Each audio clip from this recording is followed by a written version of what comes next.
Welcome, everybody. It's wonderful to have you here and our visitors. May the Lord bless you. If you don't have a church home, this is a reasonably good one to be in. And when you come here, don't expect perfect people, because there's quite a few hypocrites amongst us. I'm one of them. Yeah, I've told you that story before when somebody said to us, "Too many hypocrites in your church, I'm not coming." I says, "Don't come. We don't need another one because we're all hypocrites here. We're just trying to become less hypocritical in this church." Amen. Praise God. It's called Christian growth. Praise the Lord. So I'm going to end in this with a series tonight on prayer. But I want to say on Tuesday, Wednesday evening, home cells are going to be closed. And so it'll be great to see this great number of people be on Wednesday. So as you remember last week, I ended off just casually talking about that little prayer list of mine, the bookmark. We've made bookmarks. We're going to hand them out to you. And then we're going to physically pray through the bookmark. So ons gaan kom om te bid. So as jy kom, moet jy gereed wees om te bid. Ons gaan jou nie vra, nou, hoeveel Afrikaanse mense hier is op 'n hand? Okay, dis vir nou vir julle, hoor, ons praat nou, ons klop. So come here prepared to pray. We're not going to ask you to pray, so don't be nervous. But we're going to come and pray together corporately, because where 2 or 3 gather in my name and we pray about something, God will establish it. So I expect after Wednesday night we're going to see phenomenal change in many areas. Amen. We're going to kick the enemy and cast him out in Jesus' name. And we're going to see new, fresh release come to the lives of the people. So please diarize. Wednesday evening from 7 o'clock, we're going to get together. We'll probably start officially, and we're going to work through that little prayer list. It was quite amazing for the people that listened to the sermon. Welcome, Alfie. So the people that listened to the sermon, how many people actually phoned me and connected with me all over? Literally some of my buddies overseas as well said, "Please send me that bookmark." It really meant so much. So we're going to work through that. I believe it's going to really help us to pray, because prayer is the oxygen of the Christian. So in closing tonight, I want to talk to you about today. Say today. Dis mos vandag, né? Yeah. Prayer really matters. You really believe that? Today, prayer really matters. Prayer is always now. It's never too early to pray, and it's never too late to pray. Amen. Today, prayer really matters. It is something that's going to become a part of our Christian life. Gebed is die kern van ons lewe, Christelike lewe. As I always said, it's the oxygen to the soul, to our soul man in our lives. And the point of the matter is, here it is, this quote: prayer is the way through which we receive, here's the word, supernatural help from above. That's not just a comment, that is a fact. When I go into the presence of God and I spend time with God, God gives me supernatural help for whatever I'm going through. Maar the key issue here is that I will go and pray, that I will seek the face of God. And that is so important. And I know this from experience, and I can tell you this is the truth. If we're not praying, listen, we're straying. Amen. As jy nie 'n bidder is, sal jy gou vinnig agterkom, you start to become lukewarm and you start to backslide. So I'm saying talking about prayer is not praying, and also telling stories about prayer is not praying, and also reading books and listening to sermons about praying, is not praying. It's good to equip us, it's good to hear, but when you leave here, that you would listen to what the Word's going to say to you tonight and to begin to put it into practice. Because, listen, I want to suggest, call home. Father's waiting for your call. Amen. Is that wonderful, eh? Because sooner or later we need to get to make time and to make a place in your life where prayer becomes an absolute number one priority, and it needs to be. So if I think about what James says to the church, James 5, verse 16, the B portion, the latter portion, it says, "The prayer of a righteous man is powerful and effective. The prayer of a righteous man. So many people read that and think, well, yes, I feel so unrighteous in my behavior and the things I think and everything. Listen, it's by grace we saved through faith. Through nothing of yourself could you come to Jesus. Dis genade. And the Bible says in 2 Corinthians 5 verse 19, I think it is, 19 or 20. But he says that God placed upon him sin so that we can become the righteousness of God in Christ. God has made me righteous. You are righteous. You're in right standing with God when you've given your life to Jesus. Will you mess up? Yes, you will. That doesn't change the sight in which you stand before God in righteousness. So he says, the prayer of a righteous man, that's us, is powerful and effective. Do you want to be powerful and effective in your walk with Jesus? Well, the answer is simply this. Begin to pray. Powerful. Powerful not to pick up 100 kilograms in the gym. Powerful to be able to go and pray for somebody and see somebody healed. Powerful to have wisdom from God, to be able to speak into somebody's life, to have an answer for somebody, to be spiritually and effectively used in the kingdom of God. It's the ones that pray get used like that, because it says the prayer of a righteous produces incredible power and incredible effectiveness. I mean, when you read that scripture, why would we not want to pray if the Bible says this, we will be powerful and effective? Because I know prayer is the very heartbeat of a Christian. I mean, to put that into simple terms, this is your spiritual life is as great as your prayer life. Hoe geestelik is jou lewe? Hoe meet jy dit? Jy meet dit met die hoeveel tyd jy in gebed met God spandeer. You're no greater than your prayer life in your spiritual life. There's a guy here by the name of Samuel Chadwick. He says, prayer is the acid test of devotion. Because what's he mean by the acid test? It simply means this: prayer is the truest gauge of one's relationship with God. As jy wil meet hoe is jou verhouding met die Here, there's only one way to measure that. The amount of time that you spend in the presence of God, praying, speaking to God over the variety of things that we pray for. Because God wants us to pray. Amen. Are you hearing me tonight? A guy by the name of M.E. Andrews said this: if a Christian does not allow prayer to drive sin and compromise out of his life, sin and compromise will drive prayer out of his life. Amen. It's a fact. As I said, if you're not praying, you stray. It's just absolute fact. And he says, it's like light and darkness. The two cannot dwell together. 'n biddelose kind van die Here sal nooit effektief wees nie.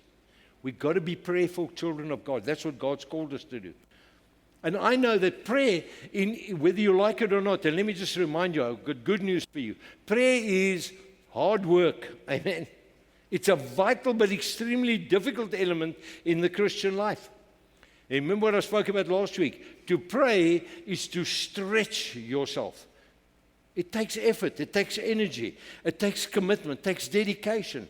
Your flesh wants to go this way, but your spirit wants to go this way. Which one is going to win? Guess what? The one you want to feed the most. Nah? The one you're feeding is the one that is winning in your life. Listen to this. F.J. Hugel said this: spiritual work is taxing work. Who knows that? It's nie maklik nie. If they told you come to Jesus meek and mild, tiptoe through the tulips, life will never be difficult again. Life will just be gas. God will bless you in every side. He'll fill your bank with money. You'll walk in divine health and you'll pop over into heaven and it'll be lekker in your armchair. Yes, like, man, I don't know that gospel. I don't know that Bible. Don't say that. Spiritual work is taxing work and men are loath to do it. Dis hoekom ons so biddeloos is. We prayless so many times because it's hard work. It's going to cost you something. Praying, true praying, costs an outlay of serious attention and serious time, which flesh and blood do not enjoy.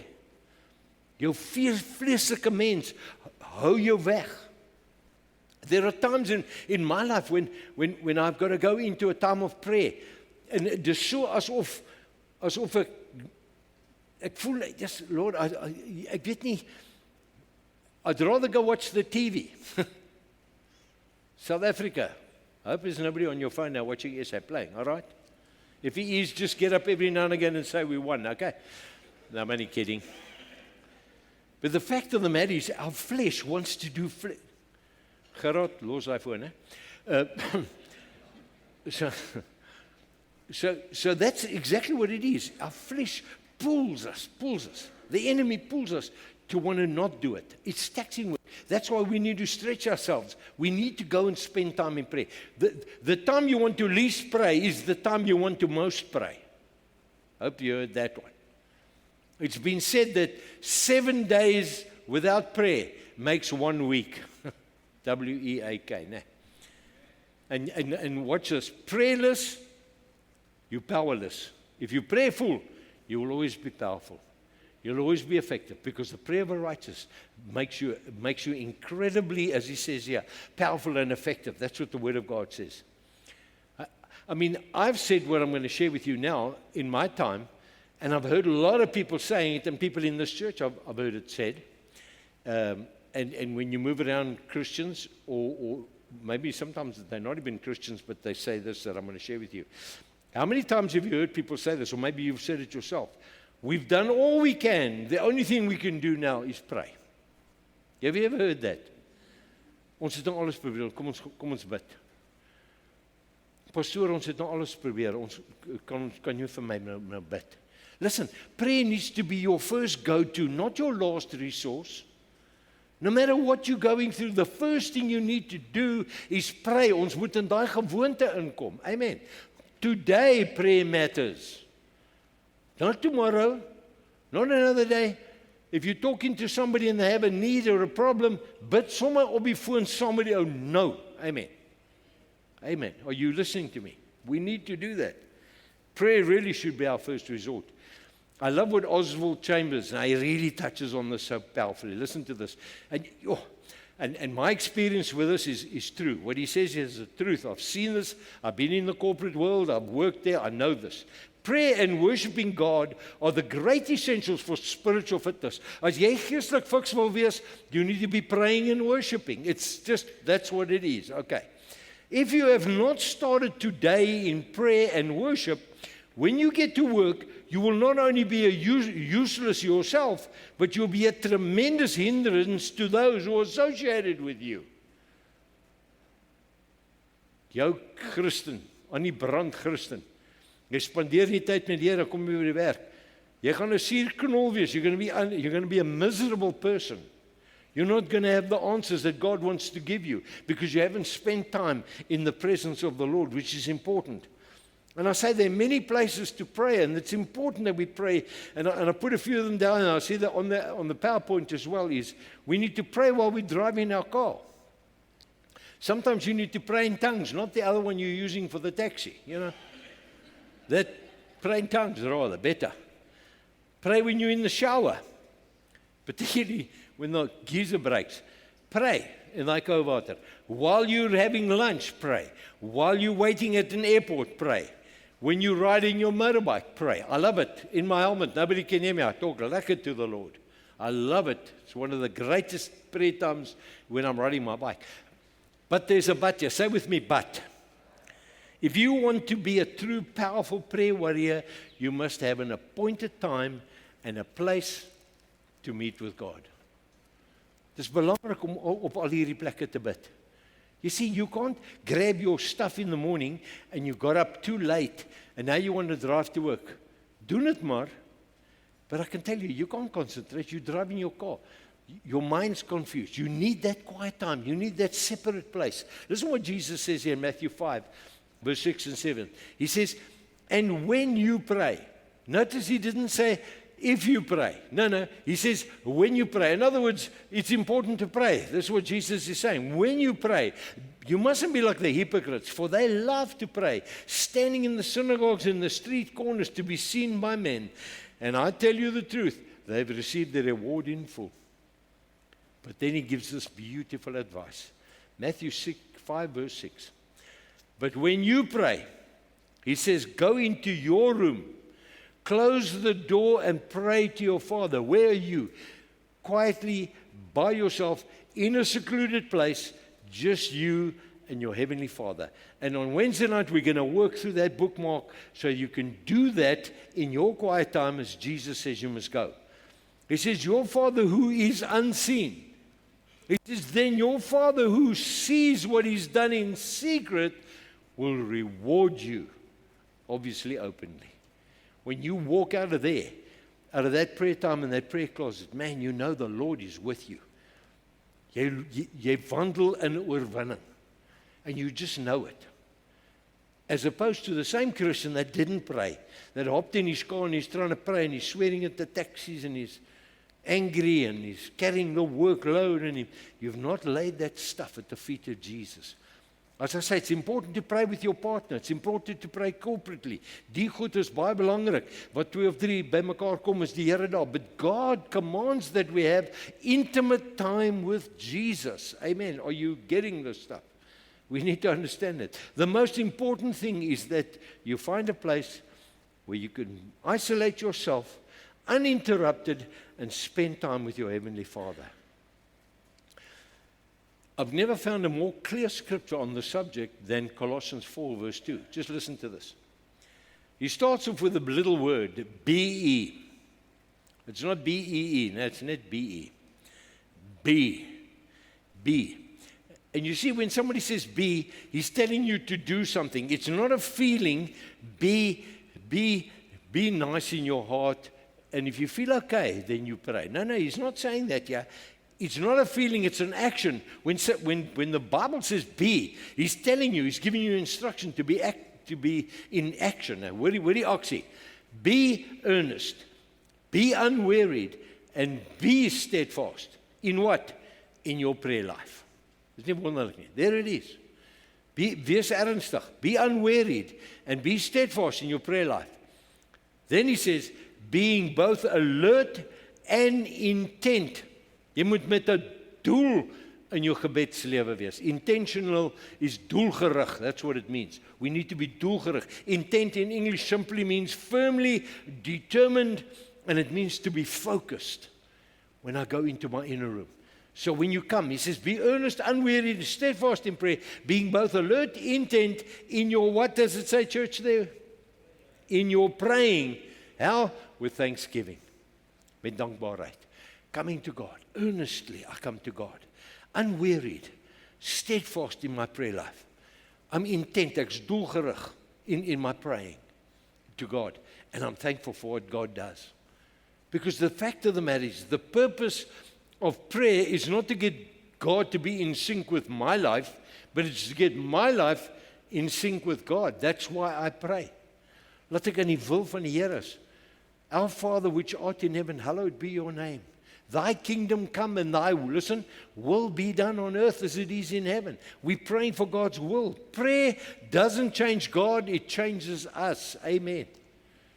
Gebed verander nie vir ons nie vir God nie, verander vir ons. The value of prayer is that it helps us discover and to get into tune with God's will. What is God's will for my life? That I will be thankful. That I will walk in the fruit of the Spirit. That I will be generous, kind, loving. That I will have self-control. All of those beautiful things. God wants us to do this. When we tune into God's will, our prayers will, our lives will tune into God's will. En ons sal begin in die God se dinge wandel. 1 John 5:14 says, this is the confidence that we have in approaching God. When we come into prayer, when we're approaching God in prayer. He says that if we ask anything according to His will, guess what? He hears us. Dis hoekom dit so belangrik is. That's why today prayer matters. That it's not yesterday or tomorrow. Today prayer matters. What should our attitude be in prayer? So tonight I want to talk about 3 things that I believe is very important when we come into the presence of God. What should our attitude be? Here's 3 important characteristics that is pleasing to God when we pray. 3 of them. First one is humility. Say humility. Second one is submission. Say submission. And number 3 is nederigheid.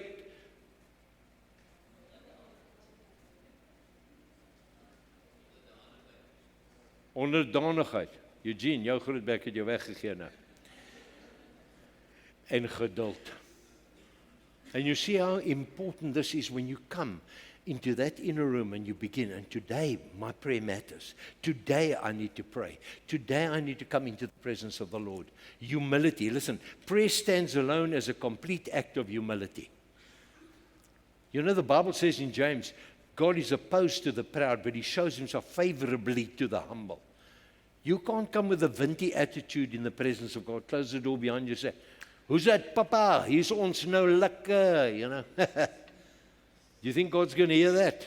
Not in a million years, man. You can't do that. You come in humility. James 4, verse 7 in the Living Bible says, "So give yourselves humbly to God. Resist the devil and he'll just pop off and move off." No, what's that say there? What will the devil do? He will flee. Yeah, he will flee. Not that little thing that jumps on you from a dog. He will flee from you. So, but how does he flee from you? Firstly, give yourselves humbly to God.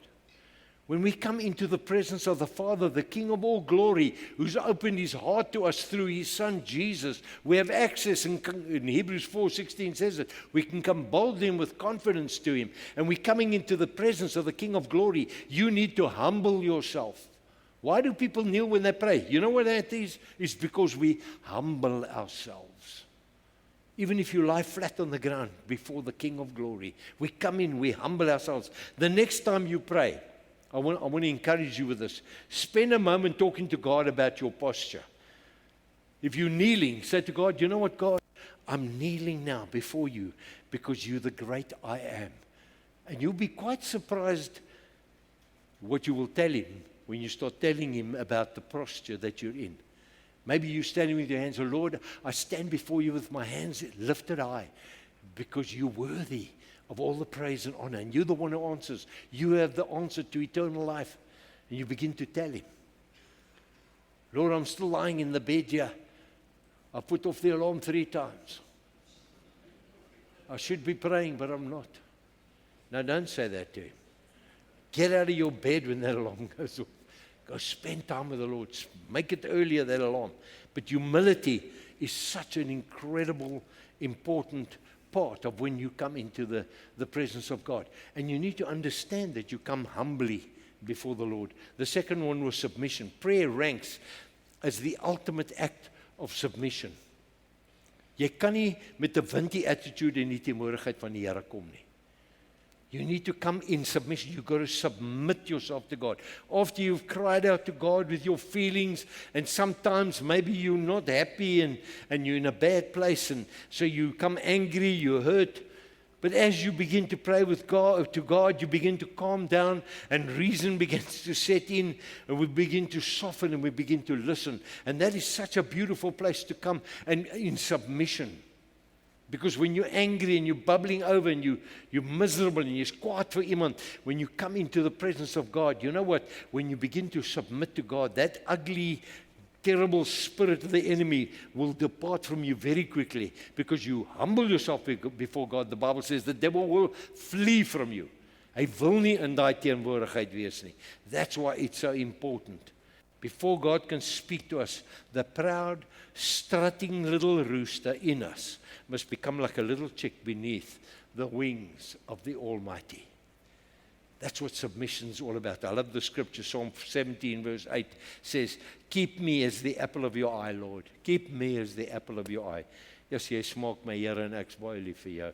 And also do this, Lord. Hide me in the shadow of your wings. Like a chicken holds the mommy, like the little chicks under her wings, that nobody will come near them. We're under the protection of God. That's the wonderful thing about coming into his presence. With the apple of his eye. Lord, hide me under the shadow of your wings. Protect my life. I come in submission to you. Ek's nederig voor u, Here. Hier kom ek. Psalm 91 verse 4. Beautiful scripture. He says, he will cover you with his feathers. He will shelter you with his wings. His faithful promises are your armor and your protection. Isn't that fantastic? God's protection is our armor, and it's our protection. He armors us with protection that the enemy will never defeat us. Amen. So it's important to come humbly, but it's just as important when we come into the presence of God, we come in submission. And the last one, which is probably the long one, and there's a good reason it's the long one. I need to take Sparkle again.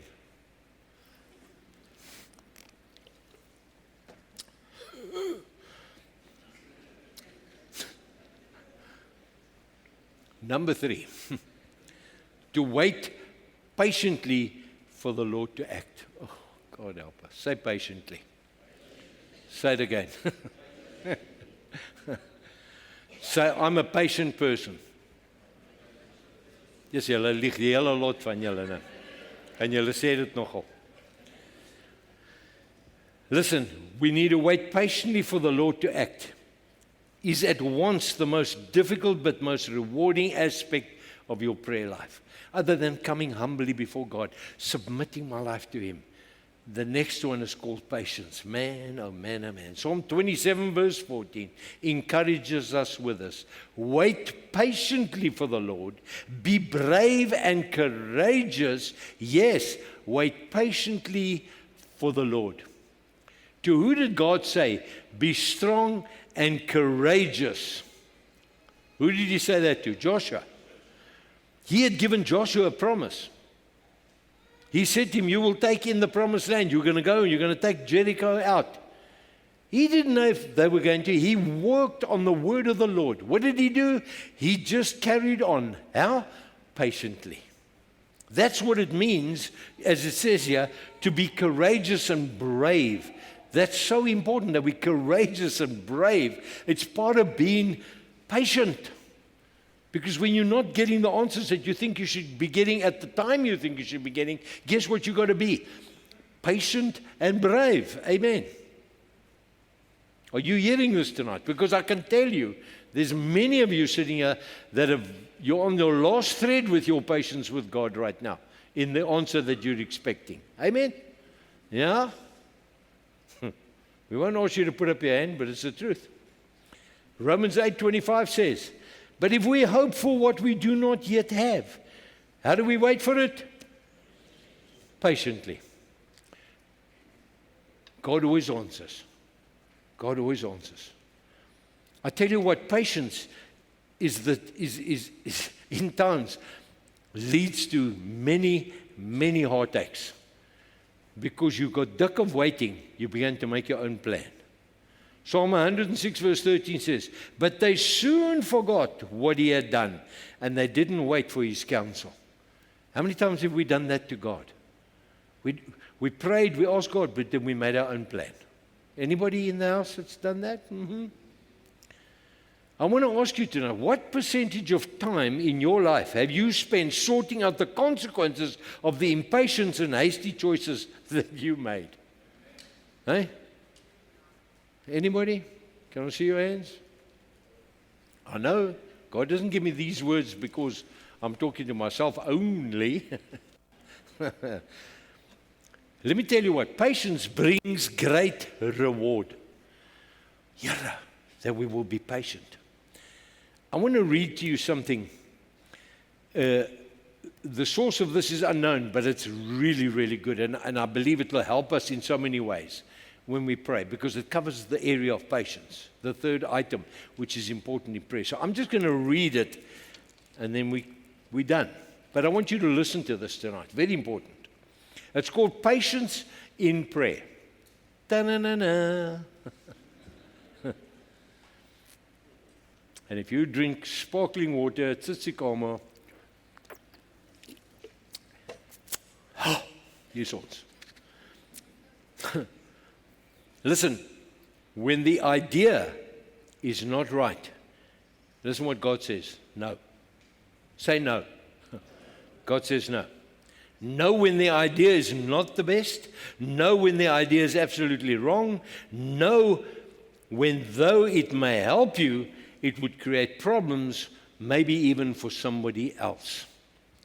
When God says no, as ek vir jou sê nee, dan moet jy na my luister. And do you have your parents ever say that to you? Baie. There was a bit of pain that followed that one, but for the most.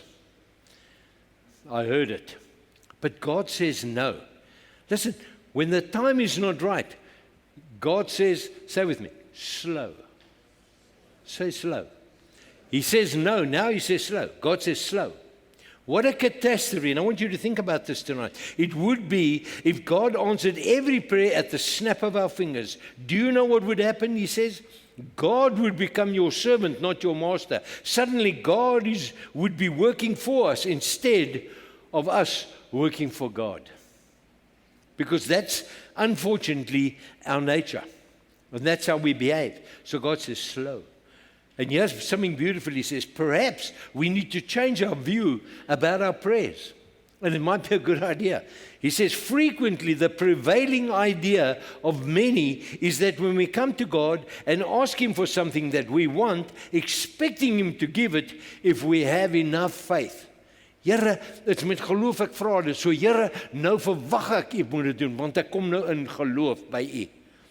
Listen what he says here. He says, but this is actually very degrading to God. This popular belief reduces God to a servant, our servant, like a genie in a bottle, performing our pleasures and granting our desires. Who knows God does not operate like that? Why? Because He's God. Amen. No, listen to me. Prayer is worshipfully coming to God, humbly acknowledging His sovereign authority and loving wisdom, and also coming humbly and in submission, telling Him what our need is, committing our way to Him, and then, here's the key, patiently allowing Him to deal with our requests, listen, as He seems best for us. There lies the key. And the big emphasis around that whole thing I've just read now is one word. It's called patience. Patience. So God says no, He says slow. And when you are not right in what you want to do, and then God says, say with me, grow. He says no slow, and now He says grow. Nou gaan jy groei, my kind. Listen, the selfish person has to grow in unselfishness. That's why God is making you grow. Maybe He's not answering your prayers because He's trying to fulfill something specific in your life. Here's a few things. The cautious person must grow in courage because you're always cautious. You need to be courageous to take steps of courage. The timid person needs to grow in confidence. The dominating person needs to grow in sensitivity. The critical person must grow in tolerance. The negative person must grow in a positive attitude. The pleasure-seeking person must grow in compassion for suffering people. God is always at work and He wants to answer your life. So what does He say? He says, no, slow and grow. But when everything's all right and it falls into place and the time is right, then God says two words. What could they be? Go. Say go. That's what God does. He says go. Then miracles happen. Listen, a hopeless alcoholic is set free. Praise God. A drug addict finds release. A doubter becomes a child in his belief. A diseased tissue responds to treatment and healing begins. The door to your dream suddenly swings open and there stands God saying, go, my child, I've anointed you and I've blessed you. And you know what? What we desire from God is to have a few goes. But until we get them, we must listen for the no's, slow and grow. But there's time that God will open doors for us. Listen, I want to say this, and you'll remember this. God's delays are not denials. If God's delaying something you're praying for, it's not His denial. He's not denying it. There's a reason for it. Amen. Are you willing to believe that? God's timing is perfect. Patience is what we need in prayer. And the only way to learn to pray, church, is to do what? To pray. That's it. I want to close off with one statement by Leonard Ravenhill when it comes to praying. I'm saying today really matters. Listen to this. In a matter of New Testament, Spirit-inspired, hell-shaking, world-breaking prayer. Doesn't that sound lovely, eh? New Testament, Spirit-inspired, hell-shaking, world-breaking prayer. Listen what he says. Never has so much been left to so many left by so many to so few. For this kind of prayer, there is no substitute. We do it or we die. And that is the sad part. So much has been left to so few om te bid. Waar is die bidders van die kerk? We'll test you on Wednesday night to see how many of you come if you really want to connect with God and really touch God. That's why, church, as I started off by saying, today, prayer matters. And whenever you wake up today, you need to pray. Other than the fact that it rhymes, you must do that. Today, let's pray. Amen. Kom ons buig ons hoogte. Thank you, Jesus. Praise you, Father. Oh, Lord, we just thank you for your wonderful word, Father, your word that speaks to us. Be earnest. Be steadfast. You tell us to in the area of prayer. I really pray tonight for this church, for this congregation, and I pray, Lord, for those that would be watching by way of media, that you will stir within us again a longing and desire to go into our inner rooms and to meet with our Father in secret, to bring our requests to you, Lord, to trust you, and then to wait patiently, Lord, until the answers come. Because, Lord, most of us sitting here tonight have prayed and asked, and many of us feel we just haven't had answers. But we know that your delays to our answers is not denial. There's always a good reason, because you say, call unto me and I will answer you. You've promised it, Father. Thank you that we can trust you tonight. Thank you for your amazing love and grace over us. May your anointing be upon your church. Father, I know if the atmosphere, the hell-shaking, as Leonard Raven said, hell-shaking, spirit-inspired, world-breaking prayer ignites in the members of this congregation, we will not be the same again. Emotionally, spiritually, physically, financially, you would open the doors of heaven. And we pray that for all of us tonight, Lord. And if you believe that, pray, say amen. Amen. Thank you, Jesus. Amen. I hope this prayer series had meant something to you. I hope some of you are taking it seriously and you're already having binnekamer time and spending time with the Father. When you open, it must be a consistent in your life. It's got to be number one priority. Seek first the kingdom of God, and the other things will be added. Maar soek eers die koninkryk van die Here. Amen. Kickstand down by the old church pew. Grease-stained hands in the mercy view.